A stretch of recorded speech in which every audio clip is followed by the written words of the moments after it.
ಪೀಯೂಷವತೋಷ ದಯಾಕ್ಷ ಅರ್ಜವ ಪ್ರಶಾಂತಿ ಧಾಂತಿರ್ಭುಜ ನಿತ್ಯಮಾದರಾತಂತ ಇಲ್ಲಿ ಹೇಳ್ತಾವನ್ನ ಆಧಾರಾತಂತ ಅಂದ್ರೆ ಇಲ್ಲಿ ಮೋಕ್ಷ ಅಂದ್ರೆ ಮೋಕ್ಷದ ಕಾಂಕ್ಷ ಅಂದ್ರೆ ಅಭಿಲಾಷೆ ಉಳ್ಳವನು. ಯಾರಿಗೆ ಪರಮಾನಂದ ಬೇಕಾಗದ ಅನ್ನುವಂತ ಅಧಿಕಾರಿಯು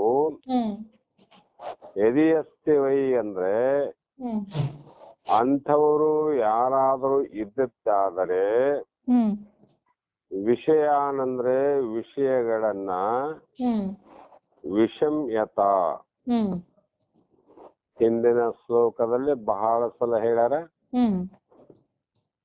ಪಂಚ ವಿಷಯಾದಿಗಳಿಗೆ ಪಂಚ ಪ್ರಾಣಿಗಳ ಉದಾಹರಣೆ ಕೊಟ್ಟು ಹೇಳ್ಯಾರ. ಮತ್ತು ವಿಷಯಗಳು ಹೇಗಿದೆ ಅಂದ್ರೆ ವಿಷ ಅನ್ನುವಂಥದ್ದು ಕುಡಿದ್ರೆ ಸಾಯ್ತಾನ, ವಿಷಯಾದಿಗಳನ್ನ ನೋಡಿದ್ರೆ ದುಃಖ ಆಗ್ತದ ಮೇಡಮ್. ವಿಷವನ್ನ ನೋಡಿದ್ರೆ ಸಾಯೋದಿಲ್ಲ ಯಾರು, ಕುಡಿದ್ರೆ ಸಾಯೋದು. ಆದ್ರೆ ಈ ವಿಷಯಾದಿಗಳನ್ನ ನೋಡಿ ಅವಳ ಮನಸ್ಸು ಏನಾದರೂ ಆಗಲಾರದ ಆಸಕ್ತಿ ಆದ್ರೆ ಆ ವಿಷಯದ ಬೆನ್ನತ್ತಿ ಹೋಗಿ ಹೊನ್ನಿನಿಂದ ಸತ್ತವರು ಆರ, ಹೆಣ್ಣಿನಿಂದ ಸತ್ತವರಾರ, ಮಣ್ಣಿಗೆ ಬಡದಾಡಿ ಸತ್ತವರಾರ, ರೂಪಕ್ಕ ಹೊಡೆದಾಡೋರಾರ, ವಾಸನೆ ರಸಗಳಿಗೆ ಬಿಡದಾಡೋರಾರ. ಅಂದ್ರೆ ಏನಮ್ಮ ಇವು ಒಳಗ ಹೋಗಿಲಿನ್ನ ಹೊರಗೆ ನೋಡಿದ್ರೆ ಇಷ್ಟು ಕಥೆ ಅವ. ಅದಕ್ಕೆ ನಿನಗೆ ಒಂದು ವೇಳೆ ಮೋಕ್ಷದ ಅಭಿಲಾಷೆ ಇದ್ದದ್ದೇ ಆದರೆ ಇಂಥ ವಿಷ ಸಮಾನವಾದ ವಿಷಯಗಳನ್ನ ಅತಿ ದೂರದಲ್ಲಿ ಬಿಟ್ಟು ಬಿಡು. ಸಮೀಪ ಬರೋದಕ್ಕಿಂತ ಮುಂಚೆನೆ ಆ ಮನಸ್ಸಿನಿಂದ ಆ ವಸ್ತುಗಳನ್ನ ದೂರ ಇಡು ಅಂತ ಅರ್ಥ. ಆವಾಗ ನಿನ್ನಲ್ಲಿ ಸಂತೋಷ, ದಯಾ, ಕ್ಷಮೆ, ಸರಳತೆ, ಶಮ ಅಂದ್ರೆ ಮನೋನಿಗ್ರಹ, ದಮ ಅಂದ್ರೆ ಕರ್ಮೇಂದ್ರಿಯ ನಿಗ್ರಹ ಅಥವಾ ಇಂದ್ರಿಯಾದಿಗಳ ನಿಗ್ರಹ, ಅವುಗಳನ್ನ ಬಿಡು. ವಿಷ ಸಮಾನವಾದಂತ ವಿಷಯಗಳನ್ನು ಬಿಡು. ನಿನ್ನ ಒಳಗಡೆ ಮನಸ್ಸಿನಲ್ಲಿ ಯಾವಾಗಲೂ ಈ ಪ್ರಪಂಚದಲ್ಲಿ ಸಂತೋಷ, ಸರ್ವ ಪ್ರಾಣಿಗಳಲ್ಲಿ ದಯ, ಸರ್ವರ ತಪ್ಪನ್ನು ಕ್ಷಮೆ ಮಾಡುವಂತದ್ದು ಸರಳತೆ ಮತ್ತು ಮನೋನಿಗ್ರಹ, ಇಂದ್ರಿಯ ನಿಗ್ರಹಗಳ ಏನಾವ ಇವು ಅಮೃತ ಸಮಾನ ಅಂತ. ವಿಷಯಗಳು ವಿಷ ಸಮಾನ, ಇವೆಲ್ಲವೂ ಅಮೃತ ಸಮಾನ. ಅದಕ್ಕೆ ಅಮೃತ ಸಮಾನವಾದಂತ ವಿಷಯಗಳನ್ನ ನೀನು ಯಾವಾಗಲೂ ಪ್ರೀತಿಸು,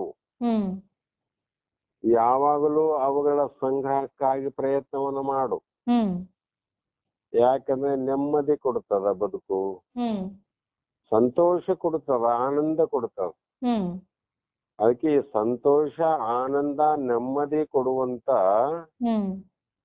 ಅಮೃತ ಸಮಾನವಾದಂತ ವಸ್ತುಗಳನ್ನ ನೀನು ಹಿಡಿ, ವಿಷ ಸಮಾನವಾದ ವಿಷಯಗಳನ್ನ ನೀನು ಬಿಡು ಅನ್ನುವಂತ ಮಾತು ಹೇಳ್ತಾರ. ಕಾರಣ ಈ ವೈರಾಗ್ಯವನ್ನ ಹೇಳಿ, ಎಷ್ಟು ಮಹತ್ವದ ವೈರಾಗ್ಯ ಅಂತ ಹೇಳಿ ಇನ್ನ ಅದರ ಬಲದಿಂದ, ತ್ಯಾಗ ಮಾಡಿದ ಬಲದಿಂದ ನಮಗೆ ಪ್ರಾಪ್ತಿಯಾಗುವಂತ ಗುಣಗಳ ಬಗ್ಗೆ ಹೇಳ್ತಾರೆ ಮೇಲೆ. ಆ ಗುಣಗಳು ಹೇಗೆ ಅಂದ್ರೆ ನಮ್ಮೆದುರಿಗೆ ಹಾಲಿನಂತೆ ಕಾಣುತ್ತಿರುವುದು ವಿಷವೆಂದು ತಿಳಿದ ಮೇಲೆ ಎಷ್ಟೇ ಬಾಯಾರಿದ್ದರೂ ಅದನ್ನು ಯಾರೂ ಕುಡಿಯುವುದಿಲ್ಲ. ಹೌದಿಲ್ಲಮ್ಮ? ಈಗ ಹಾಲು ಎರಡು ಮೂರು ಪ್ರಕಾರ ಹಾಲು ಇರ್ತಾವ. ಹ್ಮ್ ಒಂದು ಹಸುವಿನ ಹಾಲು, ಹ್ಮ್ ಅದ್ರಲ್ಲಿ ಏನಮ್ಮ ಹಾಲು ಬೆಳ್ಳಗಿನ ಅದ, ಹ್ಮ್ ಅದರಲ್ಲಿ ದ್ರವ ರೂಪ ಅದ. ಹ್ಮ್ ದ್ರವ ಅಂದ್ರೆ ಹರಿತಾ ಇರ್ತದೆ ಶಕ್ತಿ. ಹ್ಮ್ ಮತ್ತು ಅದು ಮಧುರ ಅಂದ್ರೆ ಅದರಲ್ಲಿ ಸಿಹಿನ ಅದಮ್ಮ. ಹ್ಮ್ ಮಧುರ ಅಂದ್ರೆ ಸಿಹಿನೂ ಅದ, ಹ್ಮ್ ದ್ರವತ್ವನು ಅದ, ಮತ್ತು ಬೆಳ್ಳಗಿದೆ ಅಂತ ಅರ್ಥ. ಹ್ಮ್ ಇದೊಂದು ಹಾಲಿದೆ. ಹ್ಮ್ ನಾವು ಬೆಳ್ಳಗೆ ಇದ್ದದ್ದೆಲ್ಲ ಹಾಲು ಅಂತ ತಿಳಿಬಾರದಂತ ಅರ್ಥ. ಹ್ಮ್ ಕಳ್ಳಿ ಹಾಲಂತ ಇರ್ತದಮ್ಮ. ಹ್ಮ್ ಕಳ್ಳಿ ಹಾಲು ಬಹುಶಃ ನೀವು ನೋಡಿರ್ಲಿಕ್ಕಿಲ್ಲ. ಹ್ಮ್ ಹಳ್ಳಿಯಲ್ಲಿ ಅವು ಆಗಿನ ಕಾಲದಲ್ಲಿ ಯಥೇಚ್ಛವಾಗಿ ಇರ್ತಕ್ಕಂಥವು. ಹ್ಮ್ ಅದ ಹಾಲು ಒಂದು ತರ ಅಂಟಂಟಾಗಿರೋದು.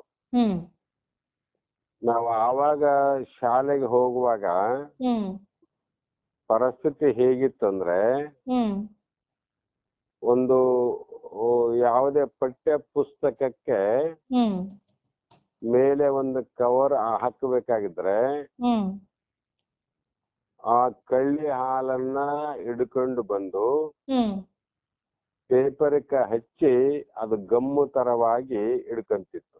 ಹ್ಮ್ ಅದಕ್ಕೆ ಅದು ಹಾಲು ಬೆಳ್ಳಗಿರ್ತದಮ್ಮ. ಹ್ಮ್ ಅದು ಕೂಡ ಈ ಹಾಲು ಹೆಂಗ ಹರಿತದ ಅದರಂಗ ಕೂಡ ಅದು ಕೆಳಗೆ ಬಿದ್ರೆ ಹರಿತದ. ಹ್ಮ್ ಆದರೆ ಅದರಲ್ಲಿ ಮಧುರತ್ವ ಇಲ್ಲ. ಹ್ಮ್ ಏನಿದೆ ಅಂದ್ರೆ ವಿಷಯವಿದೆ. ಹ್ಮ್ ಅದು ಒಂದು ವೇಳೆ ಹಾಲಿದ್ದಂಗ ಆದಂತ ಕುಡ್ದದ್ದಾದ್ರೆ ಹ್ಮ್ ಒಳಗಿನ ಕರುಳೇ ರಂಧ್ರ ಆಗ್ತಾವ, ತೂತು ಬಿಡ್ತಾವ. ಹ್ಮ್ ಈ ಹಾಲಿಗೆ ನಮ್ಮ ತೂತು ಬಿಡ್ತಾವೇನು? ಇಲ್ಲ. ಇಲ್ಲ. ಹ್ಮ್ ಅದರಂತೆ ಹ್ಮ್ ಕಳ್ಳಿ ಹಾಲಂತ ಗೊತ್ತಾದ್ಮೇಲೆ ಆ ಹಾಲನ್ನು ಕುಡಿಲಿಕ್ಕೆ ಪ್ರಯತ್ನ ಮಾಡ್ತೇವೇನಂದ್ರೆ ಇಲ್ಲ ಅಂತ. ಹ್ಮ್ ಹೌದಿಲ್ಲಮ್ಮ? ಹ್ಮ್ ಹಾಗೆಯೇ ಬಾಹ್ಯ ವಿಷಯಗಳು, ಹ್ಮ್ ಹೊರಗಿನ ಎಷ್ಟೇ ವಿಷಯಗಳು ಎಷ್ಟೇ ಆಕರ್ಷಕವಾಗಿ ಕಂಡರೂ ಹ್ಮ್ ಮೋಕ್ಷವನ್ನ ಹುಡುಕುವವನು ಹ್ಮ್ ಅವುಗಳನ್ನ ತ್ಯಾಜ್ಯವೆಂದು ಪರಿಗಣಿಸಿ, ಹ್ಮ್ ತ್ಯಾಜ್ಯ ಅಂದ್ರೆ ಭೋಗಕ್ಕ ಯೋಗ್ಯವಾದುವಲ್ಲ ಅಂತ. ಹ್ಮ್ ಇವೆಲ್ಲವೂ ಕೂಡ ಆನಂದದ ವಿಷಯಗಳಲ್ಲ ಅಂತ ತಿಳ್ಕೊಂಡು ಹ್ಮ್ ಅವು ಹಾಲು ಕುಡಿಯಲಿಕ್ಕೆ ಯೋಗ್ಯವಾದದ್ದು, ಹ್ಮ್ ವಿಷದ ಹಾಲು ಕುಡಿಯಲಿಕ್ಕೆ ಅಯೋಗ್ಯವಾದದ್ದು. ಹ್ಮ್ ಅದಕ್ಕೆ ಮೋಕ್ಷವನ್ನ ಹುಡುಕುವವನು ಇವುಗಳನ್ನ ಬಿಟ್ಟು ದೂರವಿಡಬೇಕು. ಹ್ಮ್ ದೂರ ಅಂದ್ರೆ ನಮ್ಮ ಎಲ್ಲಿ ಕಾಣ್ಲಾರ್ದಂಗ್ ಇಡಬೇಕಂತ ಅರ್ಥ ಅಲ್ಲ. ಹ್ಮ್ ಮನಸ್ಸಿನಿಂದ ವಿಚಾರ ಮಾಡಿ ಇವುಗಳನ್ನ ದೂರ ಇಡಬೇಕಂತ. ಅಂದ್ರೆ ಮನಸ್ಸಿನ ಒಳಗೆ ಆ ವಿಷಯದ ಬಗ್ಗೆ ಆಸಕ್ತಿ ಬಿಡ್ಬೇಕಂತ ಅರ್ಥ. ಹ್ಮ್ ಹ್ಮ್ ವಿಷಯಗಳು ಬಿಡ್ಬೇಕಂತ ಏನಲ್ಲ, ವಿಷಯದ ಆಸಕ್ತಿ ಬಿಡಬೇಕು. ಇದು ಬಹಳ ಕಷ್ಟ ರೀ ಅಂತೀವಲ್ರಿ. ಕಷ್ಟ ಏನಲ್ಲ, ಬಹಳ ಸುಲಭನೇ ಅವ. ಈಗಾಗಲೇ ನಾವು ಜಗತ್ತಿನಲ್ಲಿ ಕೆಲವು ವಿಷಯಗಳಿಗೆ ಆಕರ್ಷಣೆಯಾಗಿವೆ ವಿನಃ ಇನ್ನೂ ಕೆಲವು ವಸ್ತುಗಳು ಜಗತ್ತಿನಲ್ಲಿ ಸಿಕ್ಕಾಪಟ್ಟೆ ಉಂಟವು. ಆದರೆ ಆ ಎಲ್ಲಾ ವಸ್ತುಗಳ ಕಡೆ ನಮ್ಮ ಮನಸ್ಸು ಆಕರ್ಷಣೆ ಆಗ್ತಾನೆ ಇಲ್ಲ. ಅಲ್ಲಿ ಯಾರಾದ್ರೂ ಅಲ್ಲಿ ಏನು ನೋಡ್ರಿ ಅಂದ್ರೆ ಅದೇನ್ ನೋಡ್ತೀರಿ ಬರ್ರಿ ಅಂತೀವಿ ನಾವು. ಅವರಿಗೆ ಆಕರ್ಷಣೆ ಆಯ್ತು, ನಮ್ಗೆ ಕೆಲವು ಆಕರ್ಷಣೆ ಆಗದೇ ಇರುವಂತ ವಸ್ತುಗಳು ಜಗತ್ತಿನಲ್ಲಿ ಬಹಳ ಉಂಟು. ಅಂದಾಗ ನಮ್ಮ ಮನಸ್ಸು ಕೂಡ ನಿಯಂತ್ರಣದಲ್ಲಿ ಇದೆ ಅಂತ ಅರ್ಥ ಆಯ್ತು ಈಗ. ಹೌದಿಲ್ಲ? ನಿಯಂತ್ರಣ ಅದು ಇಲ್ಲಂದ್ರೆ ಜಗತ್ತಿನ ಎಲ್ಲಾ ವಸ್ತುಗಳಿಗೆ ಆಕರ್ಷಣೆಗೆ ಒಳಗಾಗಬೇಕಾಯ್ತು ಮನಸ್ಸು. ಆಗೋದಿಲ್ಲ ಅದು. ಈ ರೀತಿ ಬಾಹ್ಯ ವಿಷಯಾಸಕ್ತಿಗಳಿಂದ ಮನಸ್ಸನ್ನ ಹಿಂದಿರುಗಿಸುವುದರಿಂದ ಒಂದು ಅಗಾಧವಾದ ಛಿದ್ರವಾಗಿರುವಂತ ಮನಸ್ಸು ಮತ್ತೆ ಒಂದಾಗುತ್ತದೆ. ಹ್ಮ್ ಛಿದ್ರವಾದ ಶಕ್ತಿ ಮತ್ತೆ ಒಟ್ಟುಗೂಡಿದಾಗ ಹ್ಮ್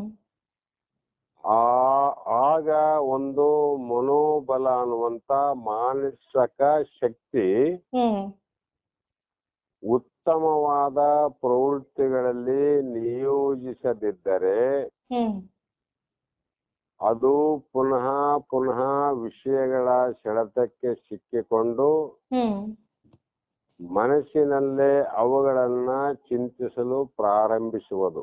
ಹ್ಮ್ ಅದಕ್ಕೆ ಬಾಹ್ಯಕರಣವನ್ನ ಹ್ಮ್ ವಿಷಯಗಳ ಭೋಗದಲ್ಲಿ ತೊಡಗಿಸದಿದ್ದರೂ ಹ್ಮ್ ಮನಸ್ಸು ಅದೇ ಸ್ಮರಣೆಯಲ್ಲಿದ್ದು ಹ್ಮ್ ನಮ್ಮ ವ್ಯಕ್ತಿತ್ವವನ್ನೇ ವಕ್ರವಾಗಿ ಮಾಡುವುದಲ್ಲದೆ ಹ್ಮ್ ಆಧ್ಯಾತ್ಮಿಕ ಪ್ರಗತಿಗೆ ಅಗಾಧವಾದ ಹ್ಮ್ ನಷ್ಟವನ್ನ ಉಂಟು ಮಾಡುವು ಈ ವಸ್ತುಗಳು. ಹ್ಮ್ ನಾವು ವಿಷಯಗಳಲ್ಲಿ ಕೂಡಿಲ್ಲ ಅಂತ ಇಟ್ಕೊಮ್ಮ. ಹ್ಮ್ ಆದ್ರೆ ಮನಸ್ಸು ಕೂಡಿತ್ತಂದ್ರೆ ಹ್ಮ್ ಅದು ನಮಗೆ ಬಹಳ ನಷ್ಟವನ್ನು ಉಂಟು ಮಾಡ್ತದೆ. ಹ್ಮ್ ಅದಕ್ಕಾಗಿ ಹ್ಮ್ ಮನಸ್ಸು ಅನ್ನುವಂಥದ್ದು ಅತಿ ಮುಖ್ಯವಾದಂತ ಅಂತಃಕರಣದ ಮೊದಲನೆಯ ಸಾಧನ. ಹ್ಮ್ ಈ ಸಂದರ್ಭದಲ್ಲೇ ನಮಗೆ ಹ್ಮ್ ಗುರುವಿನ ಮಾರ್ಗದರ್ಶನವು ಬಹು ಅಗತ್ಯ. ಹ್ಮ್ ಈ ಸಂದರ್ಭ ಏನು ನಮ್ಮ ಬಹಳ ಕ್ಲಿಷ್ಟಕರವಾದದ್ದು. ಹ್ಮ್ ಈ ಸಂದರ್ಭದಲ್ಲೇ ಶಿಷ್ಯರಿಗೆ ಗುರುವಿನ ಮಾರ್ಗದರ್ಶನ ಅತ್ಯವಶ್ಯಕ. ಹ್ಮ್ ಯಾಕಂದ್ರೆ ವೈರಾಗ್ಯ ಅಂತೂ ತಿಳಿದು ಹ್ಮ್ ಎಲ್ಲವನ್ನ ಬಿಟ್ಟು ಎಲ್ಲೋ ಸುಡುಗಾಡು ಪರ್ವತ ಹಿಮಾಲಯ ಹ್ಮ್ ಅಲ್ಲಿ ಸೇರಿ ಮುಕ್ತಿಯನ್ನು ಪಡೆರಿ ಎನ್ನುವಂತ ವ್ಯಕ್ತಿಗಳು ಹ್ಮ್ ಆ ರೀತಿ ಆದ್ರೆ ಮೋಕ್ಷ ಆಗ್ತದ ಅನ್ನುವಂತ ಮೋಕ್ಷದ ಅಪೇಕ್ಷೆಗಳು ಹ್ಮ್ ತಮ್ಮ ಮನಸ್ಸಿಗೆ ಬಂದಂತೆ ತಿಳಿದುಕೊಂಡು ಹ್ಮ್ ಅವರು ದುಃಖಕ್ಕೆ ಈಡಾಗ್ತಾರೆ. ಹ್ಮ್ ಅದಕ್ಕೆ ಅಂತಹ ಸಮಯದಲ್ಲಿ ಗುರುವಿನ ಮಾರ್ಗದರ್ಶನ ಬೇಕು. ಹ್ಮ್ ನಾವೇನು ಬಿಡೋದು ಬೇಕಾಗಿಲ್ಲ ನೋಡ್ರಿ. ಹೌದು. ಈಗ ಏನು ಬಿಡೋದು ಬೇಕಾಗಿಲ್ಲ, ಏನು ಹಿಡಿಯೋದು ಬೇಕಾಗಿಲ್ಲ.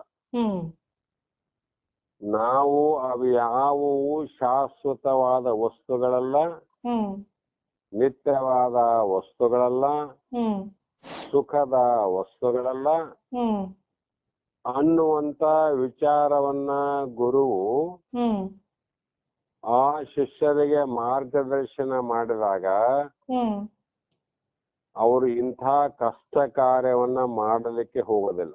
ಹ್ಮ್ ವಿವೇಕ ವಿಚಾರದಿಂದನೇ ಹ್ಮ್ ಇವುಗಳನ್ನ ಮನಸ್ಸಿನಿಂದ ಬಿಡೋದಂತ. ಹ್ಮ್ ಈ ರೀತಿ ನವಶಕ್ತಿಯಿಂದ ಸದ್ಗುಣಗಳ ಸುಂದರ ಹೂದೋಟವನ್ನೇ ಹ್ಮ್ ನಮ್ಮ ಅಂತಃಕರಣದಲ್ಲಿ ಗುರುಗಳು ಬೆಳೆಸಿ ಹ್ಮ್ ಅದರಲ್ಲಿ ನಮ್ಮ ಆನಂದದ ಕಾರಂಜಿಯನ್ನೇ ನಿರ್ಮಾಣ ಮಾಡಿಕೊಳ್ಳಬಹುದು. ಹ್ಮ್ ಆನಂದದ ಕಾರಂಜಿ ಅಂತ ನಮ್ಮ ಹೌದು. ಈಗ ಮೈಸೂರಲ್ಲಿ ಯಾವ್ದು ಆದಲ್ಲಮ್ಮ ಕಾರಂಜಿ, ಹೌದು. ಅದೇ ಪ್ರಕಾರ ಹ್ಮ್ ನೋಡ್ಲಿಕ್ಕೆ ಎಷ್ಟು ಆನಂದ ಆಹ್ಲಾದಕರ ಅಂತ. ಹೌದು. ಆ ಸಮಯದಲ್ಲಿ ಎಷ್ಟು ಜನ ಹೋಗ್ತಾರಂದ್ರೆ ಲೆಕ್ಕ ತಪ್ಪಿ ಜನ ಹೋಗ್ತಾರೆ. ಹ್ಮ್ ಯಾಕಂದ್ರೆ ಆ ಕಾರಂಜಿ ಹುಕ್ಕುವ ಸಮಯದಲ್ಲಿ ಅಷ್ಟು ಆನಂದ ಕೊಡ್ತದಂತ. ಹೌದು. ಅದೇ ರೀತಿ ಒಳಗಡೆ ಒಂದು ನವಶಕ್ತಿಯಿಂದ ಒಂದು ಕಾರಂಜಿಯನ್ನ ನಿರ್ಮಿಸಿ ಹ್ಮ್ ಅದರಲ್ಲಿ ಒಂದು ಹೂವಿನ ತೋಟವನ್ನೇ ಮಾಡಿ ಹ್ಮ್ ಅದರಲ್ಲಿ ನಮ್ಮ ಆನಂದದ ಕಾರಂಜಿ ಅಂದ್ರೆ ಆನಂದದ ನೀರನ್ನೇ, ಹ್ಮ್ ಆನಂದದ ಅಮೃತವನ್ನೇ ಹ್ಮ್ ನಿರ್ಮಾಣ ಮಾಡಿಕೊಳ್ಳಬಹುದು ಈ ದೇಹದಲ್ಲಿ ಅಂತ.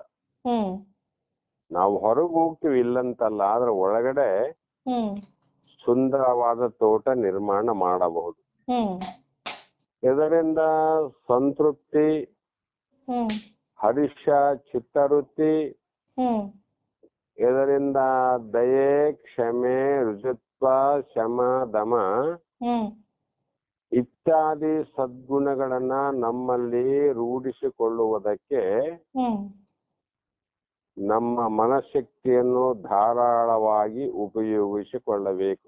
ಹ್ಮ್ ನಮ್ಮ ಮನಶಕ್ತಿ ಎಲ್ಲಿ ಉಪಯೋಗ ಮಾಡ್ಬೇಕಂದ್ರೆ ಹ್ಮ್ ಪಾರಮಾರ್ಥದ ತತ್ವಜ್ಞಾನವನ್ನ ತಿಳಿಯಲಿಕ್ಕೆ ಈ ಶಕ್ತಿಯನ್ನು ಉಪಯೋಗ ಮಾಡಬೇಕು. ಹ್ಮ್ ಅಜ್ಞಾನಿಗಳು ವಿಷಯಾದಿಗಳನ್ನ ಪಡೆಯೋಕ್ಕೋಸ್ಕರವಾಗಿ ಹ್ಮ್ ತಮ್ಮ ಇರುವಂತ ಶಕ್ತಿ ಅಂದ್ರೆ ಆಯುಷ್ಯವನ್ನ, ಹ್ಮ್ ತಮಗೆ ಕೊಟ್ಟಿರುವಂತ ಮನಸ್ಸನ್ನ, ಬುದ್ಧಿಯನ್ನ ಹ್ಮ್ ವಿಷಯಾದಿಗಳನ್ನ ಪಡೆಯೋದಕ್ಕೋಸ್ಕರ ಮೀಸಲಾಗಿಡುತ್ತಾರೆ ಅಜ್ಞಾನಿಗಳು. ಹ್ಮ್ ಯಾಕಂದ್ರೆ ಅವರಿಗೆ ಹ್ಮ್ ಗುರುಗಳೂ ಇಲ್ಲ, ಹ್ಮ್ ಹಿತೈಷಿಗಳು ಇಲ್ಲ, ಹ್ಮ್ ಸಾಧು ಸಂತರು ಇಲ್ಲ, ಹ್ಮ್ ಪರಮಾರ್ಥದ ನಿಜವಾದ ಯಥಾರ್ಥ ಜ್ಞಾನ ಇಲ್ಲ ಅಂತ.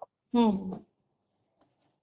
ಹಾಗಾಗಿ ಇವು ಒಂದೊಂದು ವಿಷಯ ಆಸಕ್ತಿಯು ಬಿರುಗಾಳಿಯಿಂದ ಹ್ಮ್ ನಮ್ಮ ಮನಸ್ಸು ವಿಚಲಿತವಾಗದಂತೆ ಹ್ಮ್ ದಾರಢ್ಯವನ್ನು ಕೊಟ್ಟು ಅಂದ್ರೆ ಶಕ್ತಿ ಆಸರೆಯನ್ನು ಕೊಟ್ಟು ಹ್ಮ್ ಬಹಳ ಗಾಳಿಯಲ್ಲಿ ಒಬ್ಬ ಅಜ್ಜ ಹೋಗ್ತಾ ಇದ್ದಂದ್ರೆ ಹ್ಮ್ ಆ ಗಾಳಿಯ ಹೊಡೆತಕ್ಕ ಅಜ್ಜನ ಹೆಜ್ಜೆ ಸ್ವಲ್ಪ ತಪ್ತಾವ, ಹ್ಮ್ ಜೋಲಿ ಬಂದಂಗೆ ಆಗ್ತಾವ. ಹ್ಮ್ ಆ ಸಂದರ್ಭದಲ್ಲಿ ಆತನ ಕೈಯಲ್ಲಿರುವಂತ ಒಂದು ಬಡಿಗೆ ಸಾಕು, ಹ್ಮ್ ಆತನಿಗೆ ಮತ್ಯಾವ ಆಶ್ರಯದ ಅವಶ್ಯಕತೆ ಇಲ್ಲ ಅಂತ. ಹ್ಮ್ ಹೀಗೆ ವಿಷಯಗಳು ಹ್ಮ್ ನಮ್ಮನ್ನ ಬಿರುಗಾಳಿಯಿಂದ ಮನಸ್ಸನ್ನ ಹ್ಮ್ ಏನ್ ಮಾಡ್ತಾವಮ್ಮ, ಚಂಚಲವಾಗುವಂತ ಮಾಡ್ತಾವಮ್ಮ. ಹ್ಮ್ ಅಂತಹ ಸಮಯದಲ್ಲಿ ಹ್ಮ್ ಈ ಮೇಲೆ ಹೇಳಿದಂತ ಶಮದಮಾದಿ ಗುಣಗಳು ಹ್ಮ್ ಮತ್ತೆ ಉಪರತಿ ಶ್ರದ್ಧಾ ಸಮಾಧಾನ ಭಕ್ತಿ ಅನ್ನುವಂಥವು ಹ್ಮ್ ನಮ್ಮ ಮನಸ್ಸು ಎತ್ತ ಎಳರಾಡದಂತೆ ಹ್ಮ್ ಏಕಾಗ್ರತೆಯನ್ನು ಮಾಡಿ ಆತ್ಮನ ಕಡೆ ದೃಢವಾಗಿ ನಿಲ್ಲುವಂತೆ ಹ್ಮ್ ಇವು ಅಜ್ಜನಿಗೆ ಕೋಲು ಸಹಾಯ ಮಾಡದಂತೆ ಹ್ಮ್ ಮೋಕ್ಷದ ಅಧಿಕಾರಿಗೆ ಈ ಗುಣಗಳು ಸಹಾಯವನ್ನು ಮಾಡುತ್ತವೆ, ಸಹಕಾರವನ್ನು ಮಾಡುತ್ತವೆ. ಹ್ಮ್ ಆದ ಕಾರಣ ಇವುಗಳನ್ನ ಹ್ಮ್ ವೃದ್ಧಿ ಅಂದ್ರೆ ಹೆಚ್ಚಿಗೆ ಪಡೆದುಕೊಂಡಷ್ಟು, ಹ್ಮ್ ಹೆಚ್ಚಿಗೆ ಗಳಿಕೆ ಮಾಡಿಕೊಂಡಷ್ಟು ಹ್ಮ್ ನಮ್ಮ ಆಧ್ಯಾತ್ಮ ಪ್ರಗತಿಯು ಹ್ಮ್ ಅಚಲವಾಗಿ ಹ್ಮ್ ಸಮಾಗವಾಗಿ ಹ್ಮ್ ಬಹು ಸುಗಮವಾಗಿ ಹ್ಮ್ ಸಮಾಜದಲ್ಲೂ ಮತ್ತೊಬ್ಬರೊಡನೆ ಸಹಕರಿಸಿ ಹ್ಮ್ ಮತ್ಯಾರಲ್ಲಿ ವಿರಸವಿಲ್ಲದೆ ವೈರತ್ವವಿಲ್ಲದೆ ಹ್ಮ್ ನಿಮ್ ಧರ್ಮ ಹಿಂಗಾದ, ನಿಮ್ ಧರ್ಮ ಹಿಂಗಾದ, ನಮ್ ಧರ್ಮ ಹಿಂಗಾದ ಹ್ಮ್ ಯಾವನ್ನ ವಿರಸವಿಲ್ಲದೆ ಹ್ಮ್ ಎಲ್ಲರೂ ಒಂದೇ, ಹ್ಮ್ ಎಲ್ಲರ್ಯಾರಮ್ಮ ಅಣುರೇಣು ತೃಣಕಾಷ್ಟದಲ್ಲಿ ತ್ರಿಣಯ ನೀನು ಇರ್ಪೆ, ಹ್ಮ್ ಮಣಿ ಗಣ ಸೂತ್ರದಂತೆ ನೀನು ಇರ್ಪೆ. ಹ್ಮ್ ಎಲ್ಲಾ ಮಣಿಗಳು ಬೇರೆ ಬೇರೆ ಇದ್ರು ಕೂಡ ದಾರ ಮಾತ್ರ ಒಂದು ಹೇಗೆ, ಹ್ಮ್ ಅದರಂತೆ 14 ಲೋಕದಲ್ಲಿ ಇರುವಂತ ಜೀವಿಗಳು ಹ್ಮ್ ಉಪಾಧಿಗಳು ಬೇರೆ ಬೇರೆ ಬೇರೆ ಇದ್ದರೂ ಕೂಡ ಹ್ಮ್ ಅವೆಲ್ಲವೂ ನಿರುಪಾಧಿಕ ಬ್ರಹ್ಮನ ಆಶ್ರಯದಲ್ಲಿ ಇದ್ದಾವೆ. ಹ್ಮ್ ಆಧಾರವಾದ ಆ ಬ್ರಹ್ಮ ಅದೇ ಮಾಯರೂಪ, ಹ್ಮ್ ಈ ನಾಮರೂಪ ಮಿಥ್ಯಾದ, ಹ್ಮ್ ಆಧಾರವಾಗಿರ್ತಕ್ಕಂಥ ಬ್ರಹ್ಮ ಸತ್ಯವ. ಹ್ಮ್ ಆ ಬ್ರಹ್ಮನೇ ನಾನು ಅಂದಾಗ ಎಲ್ಲರಲ್ಲಿ ಇರುವಂತದ್ದು ಬ್ರಹ್ಮವೇ. ಹ್ಮ್ ಯಾವ ಜಾತಿ ಇರ್ಲಿ, ಮತ ಇರ್ಲಿ, ಕುಲ ಇರ್ಲಿ, ಯಾರೇ ಇಲ್ಲ ಮತ. ಹ್ಮ್ ಈ ರೀತಿ ನಮಗ ಸಹಬಾಳ್ವೆ ಅಂದ್ರೆ ಎಲ್ಲ ಜಗತ್ತಿನಲ್ಲಿ ಹ್ಮ್ ಯಾರೊಡನೆ ವೈರತ್ವ ಇಲ್ಲದೆ ಹ್ಮ್ ನಡಿಲಿಕ್ಕೆ ಸಹಾಯವಾಗುತ್ತದೆ ಅನ್ನುವಂತ ಹ್ಮ್ ಮಾತನ್ನು ಇಲ್ಲಿ ಹೇಳಿದ್ರಮ್ಮ. ಹಾ. ಮತ್ತು ಮುಂದಿನ ಹ್ಮ್. ಶ್ಲೋಕದಲ್ಲಿ ಹ್ಮ್. ವೈರಾಗ್ಯದ ಬಗ್ಗೆ ಹೇಳಿದರು. ಹ್ಮ್. ಈಗ ಹ್ಮ್. ಮತ್ತು ಸದ್ಗುಣಗಳ ಬಗ್ಗೆ ಹೇಳಿದರು. ಹ್ಮ್. ಮತ್ತು ವಿಷಯಗಳು ಎಷ್ಟು ಹ್ಮ್. ಭಯಂಕರವಾಗಿವೆ, ಹ್ಮ್. ವಿಷಯಾದಿಗಳ ಶಕ್ತಿ ಎಷ್ಟಿದೆ, ಹ್ಮ್. ವಿಷಯಾದಿಗಳ ಸಾಮರ್ಥ್ಯ ಎಷ್ಟರ ಮಟ್ಟಿಗಿದೆ, ಹ್ಮ್. ಅವು ಎಷ್ಟು ಬಲಾಢ್ಯವಾಗಿದ್ದಾವೆ ಅಂತ ಹೇಳಿ ಹ್ಮ್. ಅಂಥ ಬಲಾಢ್ಯವಾದ ವಸ್ತುಗಳನ್ನ ಹ್ಮ್.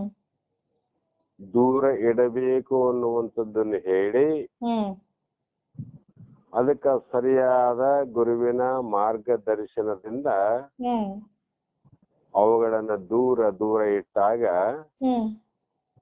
ವೈರಿಗಳು ದೂರ ಹೋದಾಗ ಪ್ರೇಮಿಗಳು ಬಂದೇ ಬರ್ತಾರೆ. ಹ್ಮ್. ಈಗ ಎಲ್ಲೋ ಒಂದ್ ಕಡೆ ನಿಮ್ಮನೆಗೆ ಯಾರೋ ಬಂದಾರಮ್ಮ, ಹೌದು.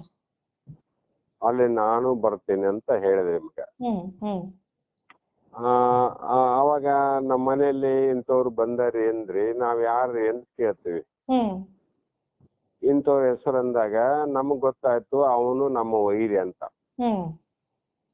ಅವಾಗ ನಾನೇನ್ ಮಾಡ್ತೇನಮ್ಮ ಅಂದ್ರೆ, ಇಲ್ಲ ನಾಳೆ ಬರ್ತೀನಿ ಅಂತ ಹೇಳ್ತೀನಿ. ಹ್ಮ್. ಯಾಕೆಂದ್ರೆ ಆಲ್ರೆಡಿ ನನ್ನ ವೈರಿಯೇ ನಿಮ್ ಮನೇಲಿ ಯಾನಂತ. ಹ್ಮ್. ಹೌದಿಲ್ಲ? ಹೌದು. ವೈರಿ ಇದ್ದಲ್ಲಿ ಇನ್ನು ಪ್ರೇಮ ಇರಂಗಿಲ್ಲ ಅಂತ. ಹೌದು. ಪ್ರೇಮ ಇದ್ದಲ್ಲಿ ವೈರಿ ಇರಂಗಿಲ್ಲ. ಹೌದು. ಅದಕ್ಕೆ ಅವ್ರು ಹೋದ್ಮೇಲೆ ನಾ ಬರ್ತೀನಿ ಅಂತ ಹೇಳ್ತೀವಿ ಹ್ಮ್. ಪ್ರಪಂಚದಲ್ಲಿ. ಅದರಂತೆ ಹ್ಮ್. ಇಲ್ಲಿಯೂ ಕೂಡ ನಮಗ ವೈರಿಗಳು, ವಿಷಯಾದಿಗಳು ಹ್ಮ್. ನಮಗೆ ಪ್ರೇಮಿಗಳಾದಂತ ಸದ್ಗುಣಗಳನ್ನ ಪ್ರಾಪ್ತಿ ಮಾಡಿಕೊಂಡು ಹ್ಮ್. ಮನಸ್ಸು ಕ್ಷೋಭೆಗೊಳ್ಳದಂತೆ ವಿಷಯಾದಿಗಳ ಕಡೆ ಚಂಚಲವಾದ ಪ್ರಸಂಗದಲ್ಲಿ ಹ್ಮ್. ಸದ್ಗುಣ ಅನ್ನುವಂತ ಬಂದು ಎಚ್ಚರ ಮಾಡ್ತಾವ, ಹೌದು. ಅವು ಸಹಾಯ ಮಾಡ್ತಾವಂತ ಹೇಳಿ ನಾಳೆ ಹ್ಮ್. ದೇಹದ ಆಸಕ್ತಿ ನಿಂದೆ ಅಂದ್ರು. ಹ್ಮ್. ಎಲ್ಲಾ ಪ್ರಾಣಿಗಳು ದೇಹದ ಮೇಲೆ ಆಸಕ್ತಿ ಹ್ಮ್. ಎಲ್ಲರಿಗಾದಲ್ಲಮ್ಮ. ಹೌದು. ಅದನ್ನ ಕಾರಣ ಏನು, ಯಾಕೆ ಆಯ್ತು ಅನ್ನುವಂತ ವಿಚಾರವನ್ನ ಹ್ಮ್. ನಾಳೆ ಶ್ಲೋಕ 83ರಿಂದ ಹ್ಮ್. 86 ಶ್ಲೋಕ ಅಂದ್ರೆ 3 ಶ್ಲೋಕದ ಪರ್ಯಂತರ ಹ್ಮ್. ಈ ದೇಹದ ಆಸಕ್ತಿಯನ್ನ ಮಾಡಿದ್ದಿ ಹ್ಮ್. ಅದರ ನಿಂದೆ ಅನ್ನುವಂತ ವಿಚಾರವನ್ನ ಹೇಳ್ತಾರ. ನಾಳೆ ದಿನ ವಿಚಾರ ಮಾಡೋಣಮ್ಮ. ಆಯ್ತು. ಇಲ್ಲಿಗೆ ಮಂಗಲವನ್ನ ಹೇಳ. ಹ್ಮ್.